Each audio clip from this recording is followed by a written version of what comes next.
Assalamualaikum warahmatullahi wabarakatuh. Kita pada kesempatan ini akan membahas tema yang spesifik, tema yang khusus, yang ini nanti juga perlu ada tindak lanjut, ya, yaitu tentang tata cara penyelenggaraan jenazah yang disesuaikan dengan himpunan putusan tarjih. Baik, langsung saja untuk menghemat waktu. Yang pertama adalah penyelenggaraan jenazah itu kita mulai dari menghadapi kematian. Mulai dari menghadapi kematian juga harus benar tata caranya. Jadi sebelum masuk ke tata cara penyelenggaraan jenazah, ya, yang perlu kita pahami, yang pertama, apabila salah seorang di antara kita sakit, yang sikap yang terbaik yang benar adalah kita bersabar, ya, maka dosa-dosa insya Allah akan diampuni oleh Allah Subhanahu Wa Taala. Nah, di samping itu juga kita harus berprasangka baik, husnuzon kepada Allah Subhanahu Wa Taala, bahwa keadaan sakit itu merupakan bentuk qadarullah, takdir Allah yang ditetapkan oleh Allah kepada kita. Dengan sikap yang seperti itu, insya Allah kita akan mendapatkan ampunan dari Allah Subhanahu Wa Taala. Kemudian yang kedua, orang yang sakit itu dalam berwasiat, ya, berwasiat. Kalau mempunyai harta benda yang nanti akan ditinggalkan, ya, sebaiknya wasiat itu juga ditulis, ya, supaya tidak menimbulkan persoalan di kemudian hari nanti. Lalu yang ketiga, kalau orang yang sakit, ya, kira-kira kalau menurut diagnosa atau analisa dari dokter itu kecil kemungkinan bisa sembuh, sebaiknya ditalqin atau dibimbing, dituntun, ya, dengan ucapan tahlil, yaitu la ilaha illallah, ya, la ilaha illallah. Karena Rasulullah SAW bersabda, laqinu mautaku la ilaha illallah, yang artinya bimbinglah, talqinlah, ya, orang yang akan meninggal di antara kamu itu untuk membaca la ilaha illallah, ya. Jadi dibisikkan ke telinga pelan-pelan. Karena dalam sabdanya yang lain, beliau juga bersabda, maka akhiru kalamihi la ilaha illallah dakhalal jannah. Barang siapa yang akhir ucapannya dalam hidupnya itu adalah la ilaha illallah, maka dia akan masuk surga. Jadi membimbing, mentalkin, menuntun bacaan la ilaha illallah itu yang benar adalah dilakukan ketika seseorang akan meninggal. Tanda-tandanya, jadi sakit itu sudah parah, kemungkinan sembuh menurut dokter, ya, kecil sekali. Jadi itu supaya kita bimbing seperti itu, ya. Adapun membaca surat Yasin pada orang yang hampir mati itu tidak ada dalilnya yang sahih. Memang ada dalilnya, tapi dalilnya lemah, tidak sahih, sehingga tidak bisa kita jadikan hujah atau argumen untuk kita laksanakan. Jadi yang betul adalah kita talqin membaca la ilaha illallah, ya. Kemudian yang berikutnya, dihadapkan orang yang sakit itu ke arah kiblat, ya. Itu pun jika memungkinkan, karena kondisinya terlalu parah misalnya. Kalau tidak memungkinkan untuk dihadapkan kiblat, jangan dipaksakan, ya. Lalu berikutnya, kalau sudah meninggal, meninggal, langkah selanjutnya adalah terjamkanlah matanya. Ya. Karena mata itu akan mengikuti keluarnya roh dari badan. Ya. Jadi misalnya masih terbuka itu dijamkan matanya. Itu sebagaimana hadis ya dikatakan dalam hadis ini.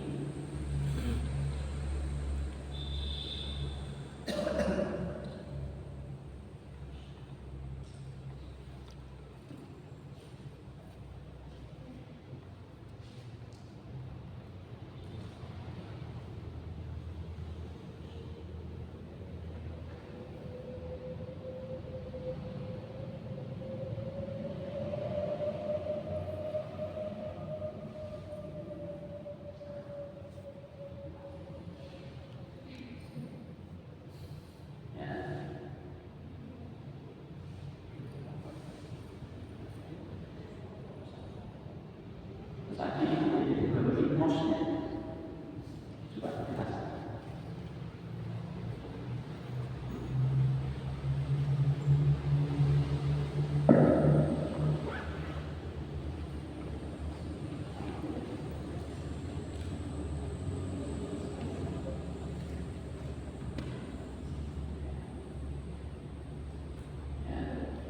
Jadi di dalam hadis itu disebutkan dari Ummu Salamah yang mengatakan Rasulullah SAW masuk ke tempat Abu Salamah yang wafat dan matanya terbuka. Maka ditutupkannya. Kemudian Nabi mengatakan sesungguhnya roh itu apabila dicabut akan diikuti oleh mata. Maka manusia dari keluarganya akan kemudian menjadi ketakutan. Begitu Rasulullah bersabda seperti itu, roh itu kalau dicabut dari dunia diikuti oleh pandangan mata.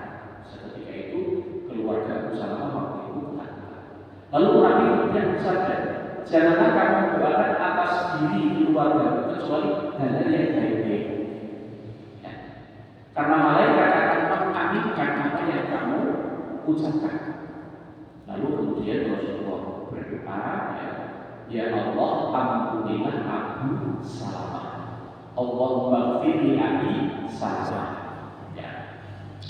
Kalau misalnya nanti orang yang baik yang disesuaikan, yang meninggal itu namanya siapa? Allahumma ghfir li siapa? Tinggikanlah derajatnya termasuk ke dalam orang-orang yang mendapatkan petunjuk. Ya, warfa darajatahu fi mahdihi, dan gantilah sesudahnya pada orang-orang yang ditinggalkan, dan ampunilah kami dan bentuknya yang Tuhan seluruh sekalian tahu. Lapangkanlah kuburnya dan terangilah kuburnya. Jadi seperti itu. Kemudian berikutnya selubuhilah dengan kain yang baik. Tutup dengan kain. Kalau kita biasanya pakai jaring. Yang berikutnya, lunasilah hutangnya sesegera mungkin. Ya, lunasi hutangnya, karena rohnya akan tertahan kepada Allah kalau hutangnya hidup dilunasi. Ya. Oleh karena itu, ketika kita mempunyai hutang itu sedapat mungkin harus dicatat dan diketahui oleh ahli waris atau anggota keluarga yang lain, supaya ketika meninggal bisa segera diurus, dilunasi. Dan yang berikutnya, segerakan mengurus jenazah, jangan ditunda-tunda. Syariat agama kita itu, Bapak Ibu, memerintahkan agar merawat atau mengurus jenazah itu disegerakan. Mungkin ada agama lain yang jenazah itu disemayamkan sampai beberapa lama, bukan hanya hitungan jam, bahkan kadang-kadang hari. Tapi kalau dalam syariat kita, agama kita, sebaiknya disegerakan, tidak ditunda-tunda. Lalu kemudian yang selanjutnya, diberitahukan perihal meninggal itu kepada kerabat maupun teman-temannya yang lain kaum muslimin agar mendoakannya, ikut merawat, ikut mengurus, ikut mensolatkan, mendoakan dan seterusnya. Jadi yang kedua. Lalu berikutnya ada 4 kewajiban bagi kita kaum muslimin kepada orang yang meninggal. Yang ini kemudian disebut hukumnya adalah fardu kifayah. Ya. Fardu kifayah itu adalah kewajiban yang harus ditunaikan oleh kaum muslimin yang sifatnya mencukupi keterwakilan. Sedangkan fardu ain adalah kewajiban yang harus dilakukan oleh setiap orang Islam. Tapi kalau fardu kifayah kewajiban bersama. Yang pertama memandikannya, yang kedua mengkafaninya, lalu yang ketiga mensolatkannya, dan yang terakhir menguburkan. Kita mulai satu persatu memandikan. Memandikan jenazah itu yang perlu disiapkan alat-alat memandikan jenazah. Yang pertama, tempat memandikan berupa dipan atau meja. Berupa dipan atau meja. Dan kain penutup tempat mandi tersebut. Ya. Itu yang paling bagus. Ya. Supaya bisa lebih optimal memandikannya. Tapi kalau misalnya keluarga menghendaki itu dipaku, ya jangan dipaksakan untuk pakai meja atau dipaku. Gitu. Ya. Ini adalah dakwah kita melalui perawatan jenazah ini, ya sedapat mungkin kita laksanakan, tapi kalau tidak bisa jangan dipaksakan. Lalu yang kedua, sabun yang sudah dicairkan. Lebih baik sabun cuci, tapi bisa juga sabun mandi. Sekarang sudah banyak sabun cair, sudah banyak. Ini tidak ada masalah dalam ini. Ya. Air jeruk purut, ya, cara membuatnya 3 buah jeruk purut diparut dan disaring, banyaknya sekitar 1 mangkok segar. Ini nanti untuk menghilangkan kotoran-kotoran yang membandel sehingga sampai bersih. Yang keempat, air kapur barus yang sudah dihaluskan sebanyak 1 mangkok saja. Lalu air biasa sekitar 3 ember besar. Ya. Lalu selanjutnya sugi-sugi, yaitu lidi yang ujungnya dibungkus dengan kapas. Ya. Panjang lidi kurang lebih 7 cm sebanyak 7 buah. Ini nanti untuk menghilangkan kotoran di lubang-lubang, ya, baik lubang hidung, ya, telinga, termasuk di permukaan mata, mulut, ya, gitu. Ya. Lidi untuk mencongkel kotoran yang ada di kuku, bukan mencongkel kuku, mencongkel kotoran yang ada di kuku, ya. Seperti tusuk gigi, ya. Seperti itu, ya. Sarung tangan, dan yang terakhir handuk atau sejenisnya untuk mengeringkan badan jenazah setelah dimandikan. Itu antara yang berbeda. Ya. Untuk ember bisa juga sekarang terjadi dengan langsung pakai selang juga bisa. Yang berikutnya, adab memandikan jenazah. Adab memandikan jenazah yang pertama, kalau ada air atau kekurangan tubuhnya harus dirahasiakan. Jangan diceritakan kepada orang lain. Yang mengetahui yang cukup orang yang memandikan itu saja. Jadi haram hukumnya diceritakan kepada orang lain. Jangan sampai ya, apapun itu. Yang kedua, cara memandikan harus dengan pelan dan kasih sayang. Tidak boleh dengan kasar atau menunjukkan ketidaksenangan. Jadi harus diperlakukan dengan sebaik-baiknya. Walaupun mungkin secara pribadi kita tidak suka dengan orang yang meninggal itu, misalnya karena dia, mohon maaf, orang yang ahli maksiat, misalnya gitu ya. Tapi kalau dia muslim, tetap harus diperlakukan dengan sebaik-baiknya. Itu kewajiban kita yang hidup terhadap yang meninggal. Ketiga, waktu memandikan awal utama harus tetap ditutup dengan sarung atau basahan. Awal utama bagi kaum laki-laki besar sampai lutut, itu jangan sampai terbuka walaupun orangnya sudah meninggal. Ya, sedangkan kalau wanita yang utama yang tetap harus dijaga walaupun dengan sesama wanita muslimah, ya, mulai leher sampai ya lutut itu aurat utama. Kalau aurat wanita secara keseluruhan dan seluruh tubuhnya. Tapi kalau bagi sesama wanita muslimah itu harus tidak boleh terbuka. Ya. Ini menjadi penting karena kadang-kadang tidak diperhatikan. Ya, jadi harus dijaga. Yang memandikan jenazah laki-laki harus orang laki-laki. Yang memandikan jenazah perempuan juga harus perempuan. Kecuali antara suami istri atau istri suami. Ya, hanya itu saja. Suami boleh memandikan jenazah istrinya atau sebaliknya, istri boleh memandikan jenazah suaminya. Selebihnya tidak boleh. Walaupun saudara dengan saudara, anak dengan orang tua tidak boleh. Yang perihal laki-laki dengan perempuan itu sebagaimana sabda Rasulullah, kalau aku meninggal duluan, maka Aisyah aku yang memandikan. Ya, dan kalau kamu yang meninggal duluan, aku yang memandikan. Itu. Kemudian berikutnya cara memandikan. Ya.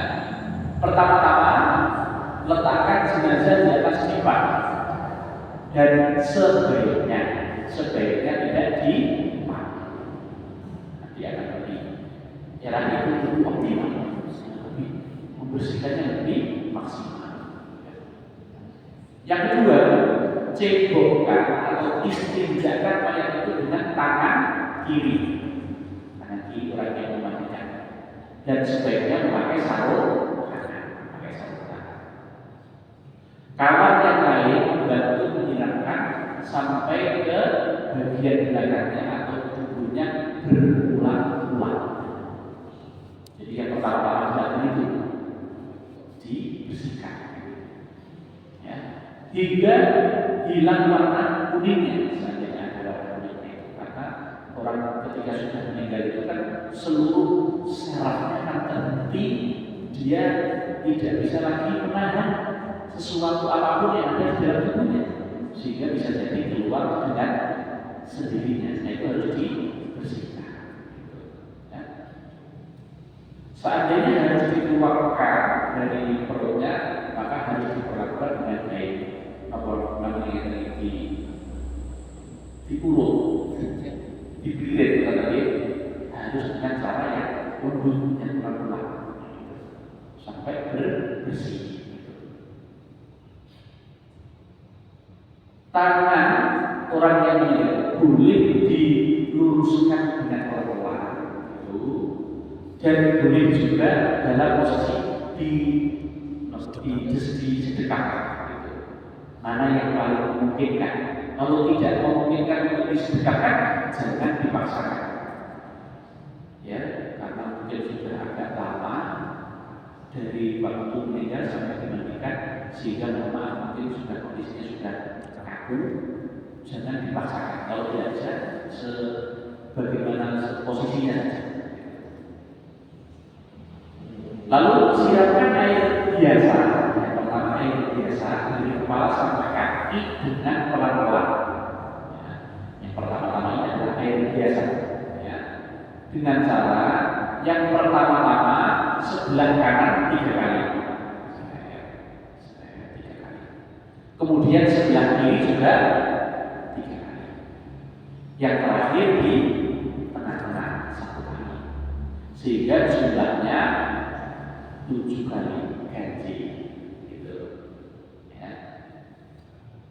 Yang kedua, setelah yang air biasa itu, siramkan air sabun sampai semua tubuh kena secara merata.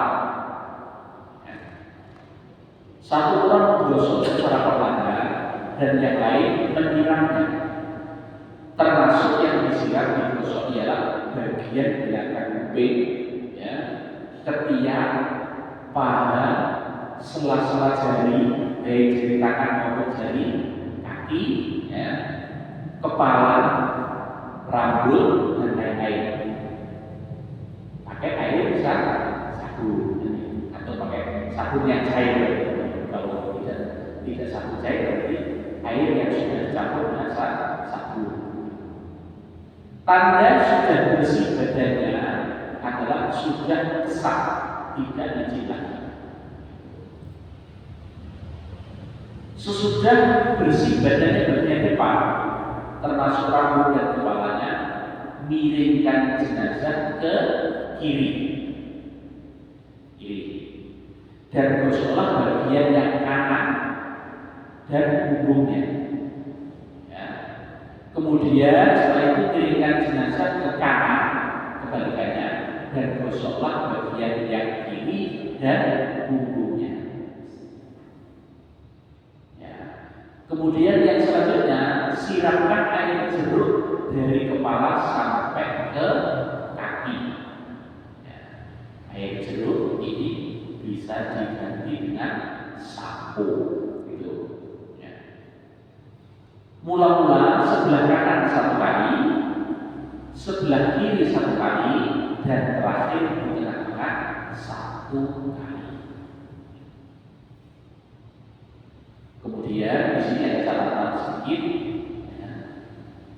Kalau mayatnya atau jenazahnya itu, maaf, sudah agak uzur usianya, sudah mulai berbau, ya, maka boleh air jeruk digabungkan dari air sabun sebelum yang nomor 5 tadi. Ya. Boleh air jeruk dulu baru air sabun. Gitu. Lalu berikutnya terletakkan jenazah dan siram dengan air biasa.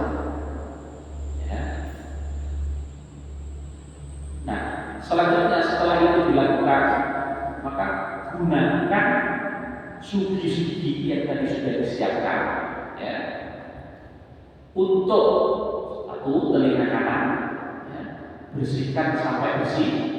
Kemudian yang berikutnya telinga kiri, bersihkan sampai bersih. Mata kanan, mata kiri, lubang hidung kanan dan hidung kiri sampai bersih.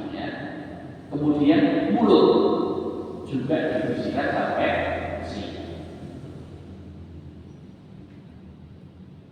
Sedangkan kuku baik yang ada di tangan maupun di kaki dengan dibersihkan dengan lidi yang tadi sudah disiapkan.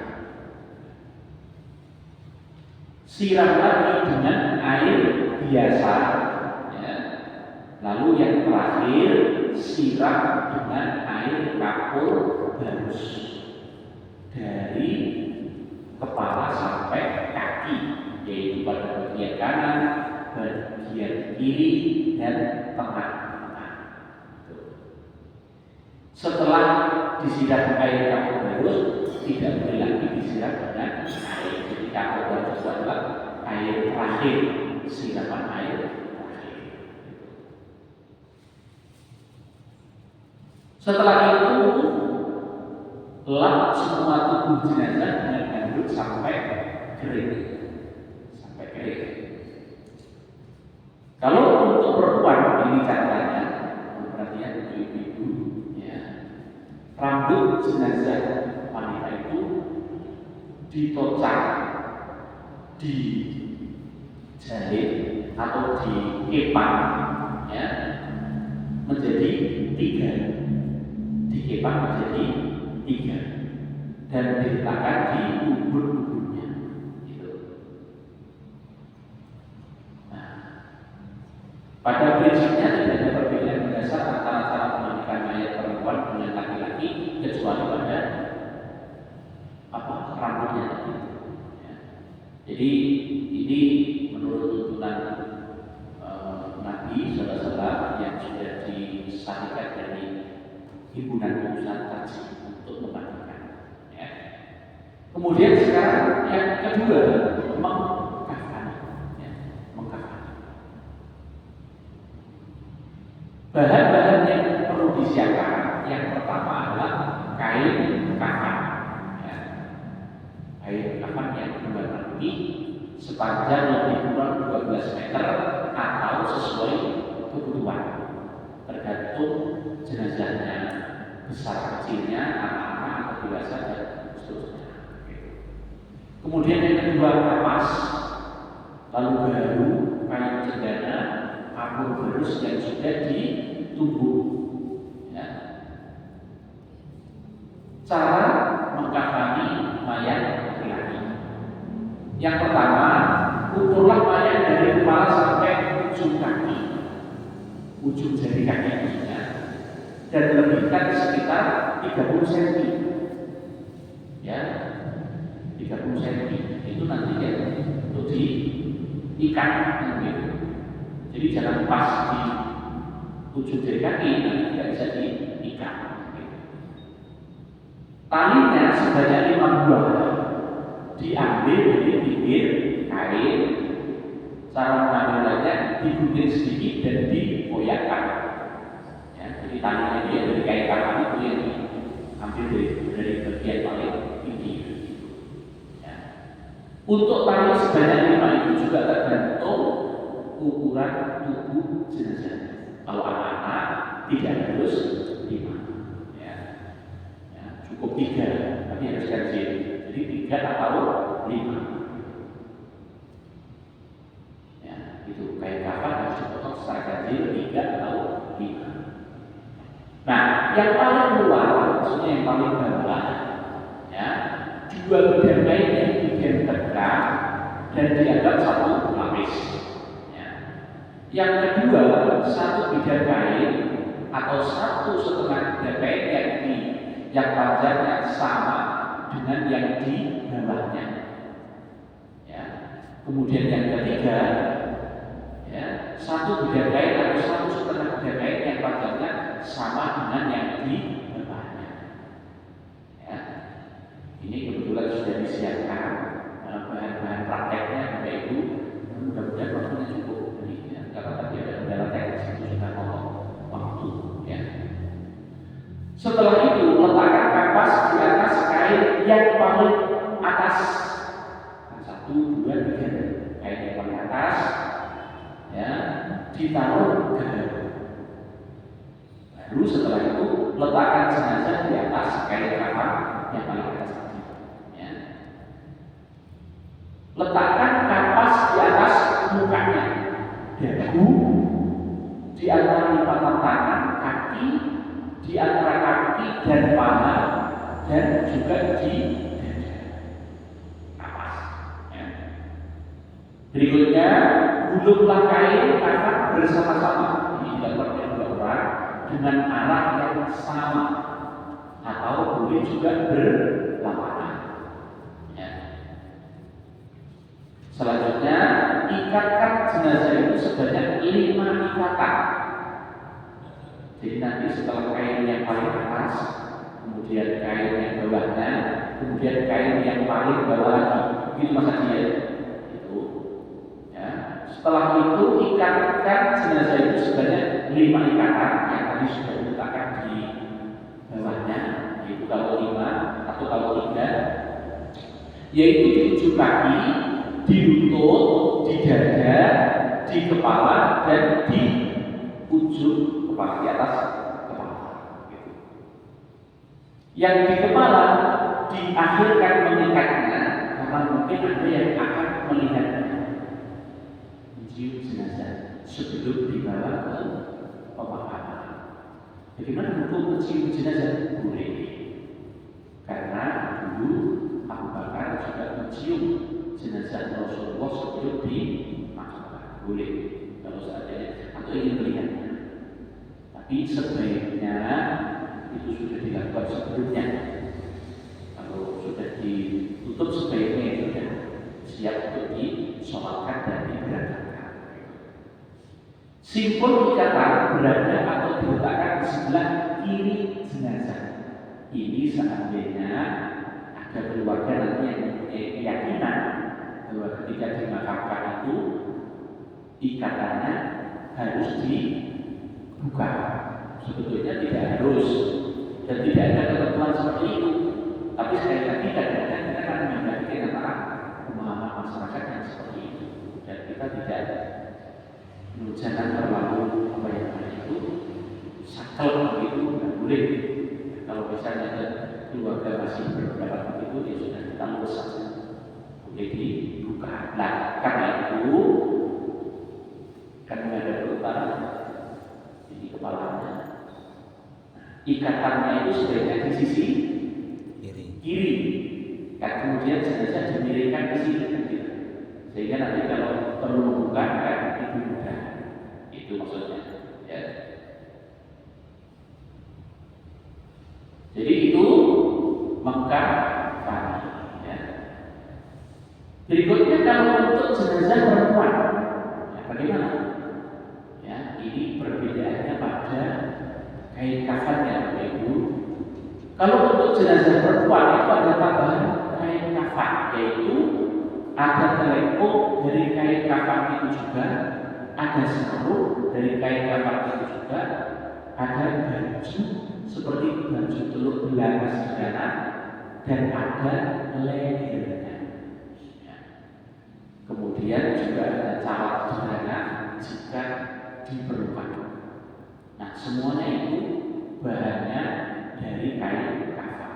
Jadi kain kafan untuk jenazah wanita otomatis lebih banyak diperlukannya. Gitu. Yang paling bawah, yang paling bawah adalah kain yang paling besar, terdiri dari 2 bidang yang disambungkan. Setelah itu yang agak kurang besar, setelah itu teleponnya, setelah itu sarungnya, setelah itu bajunya. Baru nanti diikat, digulung dan diikat sebagaimana yang tadi dilakukan untuk jenazah perempuan itu. Walaupun sebagian ulama menjelaskan tentang masalah pakaian jenazah itu. Ya. Tahap berikutnya adalah mensolatkan, ya. Mensolatkan jenazah. Mensolatkan jenazah itu dengan syarat-syarat sebagaimana syarat sholat seperti wudu, menutup aurat dan lain-lain, ya, menghadap ke arah kiblat, ya. Masalah waktu itu hanya perlu diperhatikan waktu-waktu yang dilarang kita melakukan sholat jenazah. Apa? Yang pertama ketika terbit matahari, pas terbit matahari tidak boleh kita mensolatkan jenazah. Ya. Kemudian yang kedua, ketika matahari persis di tengah-tengah, ya, persis di tengah-tengah. Lalu sudah tergelincir, yaitu sudah masuk waktu dulu, itu boleh. Kemudian yang terakhir waktu akan terbenam, ya, kecuali sudah benar-benar terbenam. Sehingga seperti waktu maghrib itu kan matahari sudah terbenam. Itu akan terbenam, tidak boleh kita. Berikutnya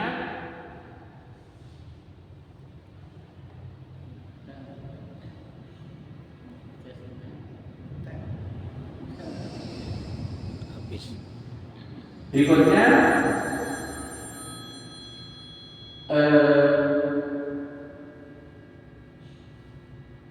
tidak ada yang dibaca sebelum sholat jenazah. Ini yang kita lihat.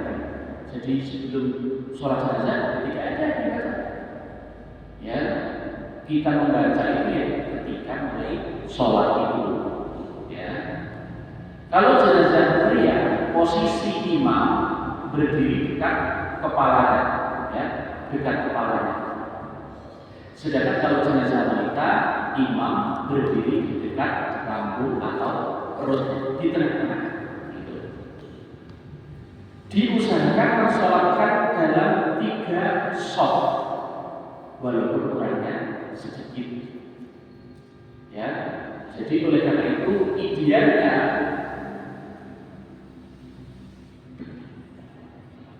jumlah orang yang mensolatkan jenazah itu idealnya minimal 7 orang.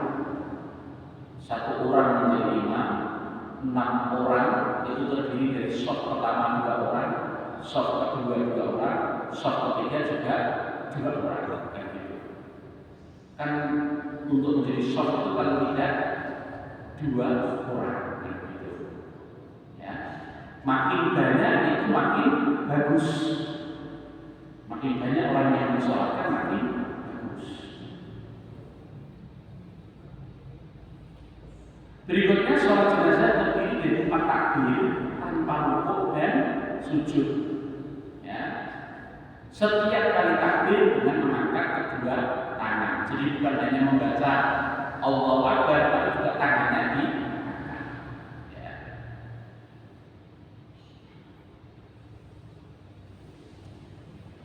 Takbir pertama itu membaca surat Al-Fatihah. Ya. Kemudian setelah takbir yang kedua membaca sholawat. Meskipun kalau di sini ini disebutkan membaca setelah takbir pertama membaca surat Al-Fatihah dan sholawat. Ya.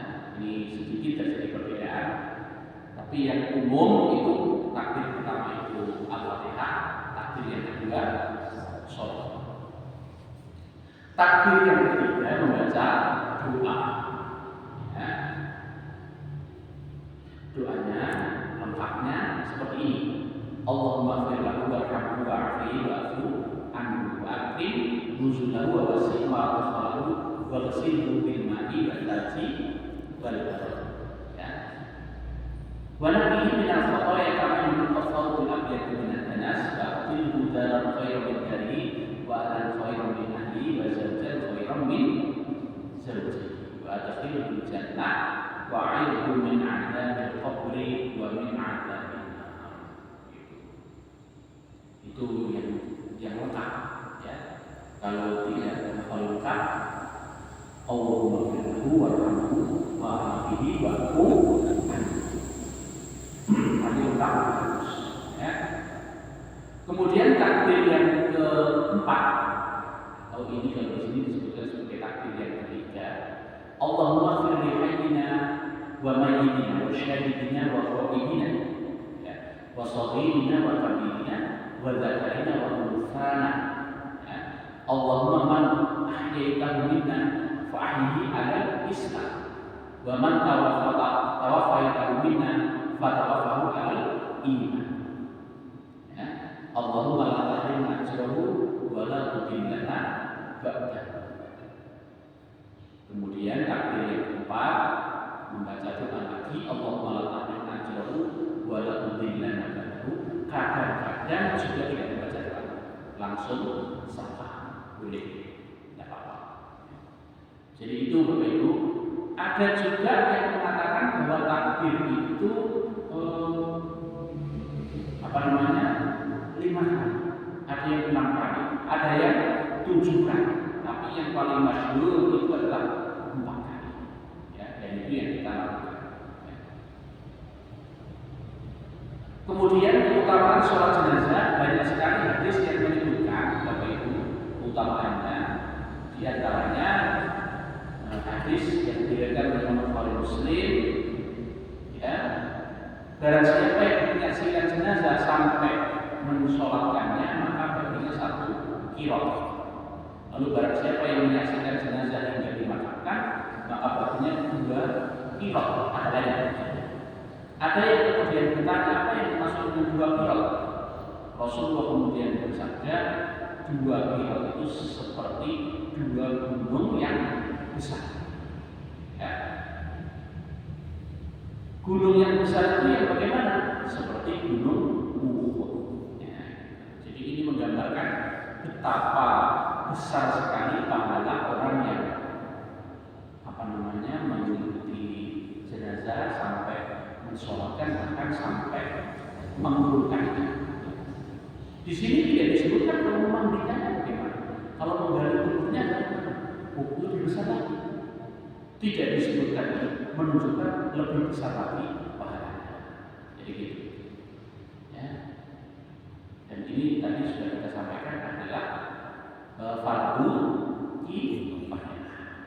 Yang terakhir yaitu menguburkan. Ya. Sesudah disolatkan, bawa jenazah ke kuburan dengan cepat, segera. Ya. Iringkanlah dengan berjalan di sekelilingnya dan diam, tidak berbicara, tidak ada tuntunan bacaan-bacaan tertentu ketika berjalan. Ya, itu yang kita pahami. Ya. Lalu jangan ada wanita yang mengiring jenazah. Ini hukumnya adalah makruh. Jadi wanita ikut mengiringkan jenazah itu hukumnya adalah makruh. Dilarang tapi tidak sampai haram, hanya makruh.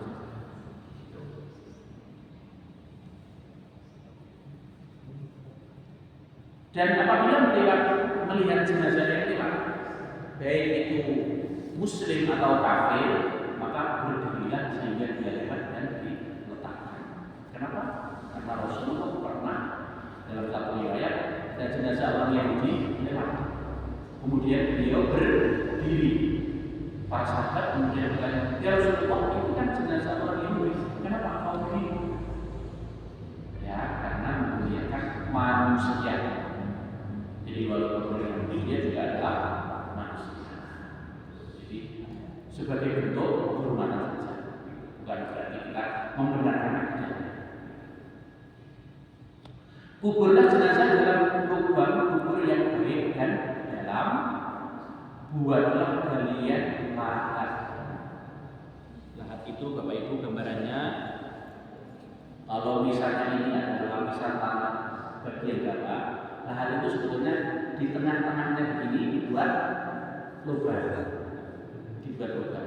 seukuran orang itu miring nanti masuk, jenazah dimiringkan masuk, gitu.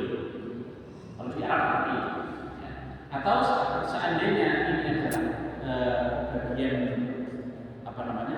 paling bawah tanah yang sudah digali, itu kemudian ini dinding sebelah sini, di sininya dibuat lubang. Jadi itulah. Nah, tapi kalau kita biasa begini, kemudian ada papan dimiringkan begitu, jenazah kemudian dihadapkan ke dinding tanah yang bagian sini, lalu dikasih gelung supaya tidak gelebak supaya miring seperti ini gitu. Ya, boleh saja, tidak ada masalah. Masukkan jenazah dari arah kaki, dari selatan, kalau memungkinkan. Tapi kalau posisi galian kuburnya itu di pinggir paling selatan dari area makam, dan di situ sebelah selatan itu adalah sudah pagar dinding, tidak bisa ya, tidak harus begitu. Mungkin dari arah barat. Ketika meletakkan jenazah dalam kubur, membaca Bismillahi wa ala millati Rasulillah, ya, Sallallahu alaihi wasallam. Yang turun ke dalam kubur adalah orang yang tidak junub pada malam harinya. Yang tidak junub berarti tidak mimpi basah atau tidak hubungan suami istri, meskipun juga tidak perlu didemonstrasikan. Saya tadi malam begitu, nggak usah, hanya mimpi saja. Gitu. Jadi menurut ketentuannya seperti itu. Ya. Tutuplah dengan kain di atas kubur mayat wanita, sedangkan laki-laki tidak. Ini bentuk penghormatan syariat kita kepada wanita. Jadi ditutup. Gitu. Ya. Letakkan mayat menghadap ke kiblat. Kubur tidak boleh ditinggikan lebih dari sejengkal. Prinsipnya yang digunakan untuk menutup liang kubur itu adalah tanah yang digali dari kubur tersebut. Jadi tidak boleh diambilkan tanah dari tempat lain. Dan itu masing-masing tempat bisa berbeda. Kalau tanahnya pasir, tentu akan lebih memadat, gitu. Otomatis gundukannya tidak terlalu tinggi. Tapi kalau tanahnya itu tanah jenis rugalan, begitu, bisa lebih tinggi karena ada rongga-rongga yang lebih banyak. Prinsip seperti itu. Dilarang membuat tembok di atas kuburan, mengkicing dan lain sebagainya. Ya, dari tadi, ya. Boleh membuat tanda di atas kuburan, umpamanya dengan batu di arah kepalanya. Taburilah kubur dengan tanah dari arah kepala, bukan dengan bunga atau air kendi. Bunga, air kendi tidak usah. Tidak ada tuntunan. Ya. Tapi kan banyak yang melakukan itu. Kita melakukan segala sesuatu bukan berdasarkan hanya atau tidaknya orang yang melakukan, tapi kita merujuk kepada tuntunan syariat itu seperti apa. Oke. Lalu berikutnya, larangan yang berhubungan ketika kita berada di kuburan. Yang pertama, duduk sebelum jenazah diletakkan di dalam kubur. Jadi kita harus tetap kondisi berdiri. Agar orang yang sambil duduk tidak. Jadi kita berdiri. Duduk di atas kuburan. Jadi mungkin di makam lain kita tidak boleh kuburan diduduki. Berjalan di antara kuburan dengan memakai alas kaki. Jadi sunnahnya itu ketika kita memasuki area kuburan itu melepas alas kaki. Meskipun tentu juga perlu dilihat kondisinya. Kalau kuburannya banyak ilalannya, banyak durinya karena rumbuh tidak pernah dibersihkan, ya boleh kita memakai alas kaki untuk melindungi kaki kita dari hal-hal yang tajam tadi hujan. Tapi kalau kuburannya bersih, sebaiknya melepas alas kaki ada bersih. Ya. Meninggikan kuburan lebih dari sisi kanan, tadi sudah saya ceritakan. Ya. Menjadikan kuburan sebagai bangunan masjid. Maksudnya ini kuburan di atasnya bangun masjid, tidak boleh. Seperti bangunan Taj Mahal yang ada di India. Itu kan bawahnya makam para raja, tidak boleh. Ya. Kemudian menulis kuburan dengan berbagai tulisan seperti nama keluarga dan lain-lain. Semua hal yang menjurus ke arah kesyirikan, seperti berkasihlah kepada orang yang telah mati, minta restu pada orang yang telah mati, dan lain sebagainya. Ya, itu tidak boleh. Bahkan kita harus mendoakannya, memohonkan ampunan kepadanya, mengingat akan kematian dan akhirat. Itu Bapak Ibu, karena terbatasnya waktu yang sedikit ini, jadi kita tidak sampai hal yang ini, tapi yang prinsip pada sudah kita sampaikan. Dan materi tadi juga sudah di-share oleh Ustaz Haji. Insya Allah Pak Haji, Pak Afif tadi sudah share, nanti bisa di-share kepada Bapak Ibu jamaah yang lain. Jadi gimana ini Ustaz tidak perlu praktek? Sementara tidak usah, tapi waktunya. Waktunya yang memungkinkan. Jadi mohon maaf karena sebenarnya sudah kita siapkan peralatan praktek.